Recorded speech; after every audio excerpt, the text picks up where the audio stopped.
We are out at beautiful Big Bear Lake, Century Park. We are socially distancing. I'm with Fireman Tony Rodkey of the Countryside Fire Station, and he's here with some more safety messages in addition to remembering that we should all continue to social distance and take good care of each other.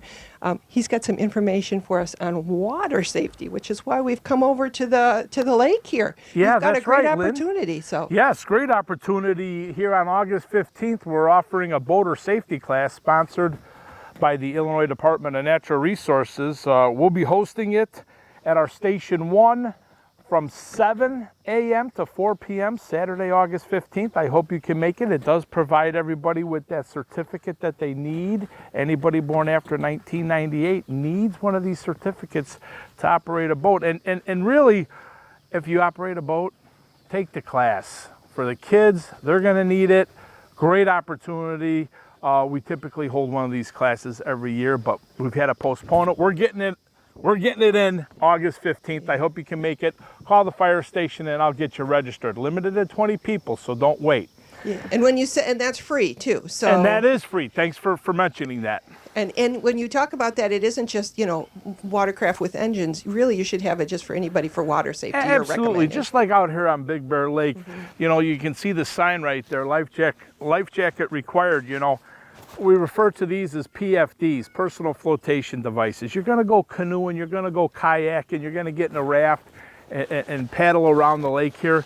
Make sure you're in your PFD. If something were to happen, it's going to keep you afloat. And I know a lot of people say, well, I know how to swim, but it's hard to swim if you get knocked unconscious. This is your life preserver. So, and it's required for anybody in a boat 16 and under. So if you're in the state of Illinois and you're under 16, you have to wear a PFD, but wear it because it's a life preserver. It's a good idea for everybody. And like you said, even though some of our ponds and lakes around here are pretty shallow, they're full of vines and things. So you get knocked out of the boat, you've got other issues than just a regular swim in a pool. So that's why you want us to always be careful. Absolutely. And in the backyard, if you got little ones, put them in their PFD, personal flotation device. They're going to feel more confident. They're going to be more comfortable. They're going to be able to splash around, float around. And it's going to keep them afloat. So with your backyard pools, make sure you got a water watcher, somebody who's designated to watch the kids at the pool, even if it's one of those little knee-high portable pools that we take out in this heat. Somebody designated to watch the kids in the water off the phones, okay? Designated to watch the kids as the water watcher. Like a true lifeguard watching, not just like I'm playing on my phone or doing Candy Crush or whatever, Exactly. but you really watching. And I know because people are home more, they're staying closer to home. They might be doing adventures closer to home, which is again why that boater safety is so important. If you're going to rent a boat, you better know how to do it.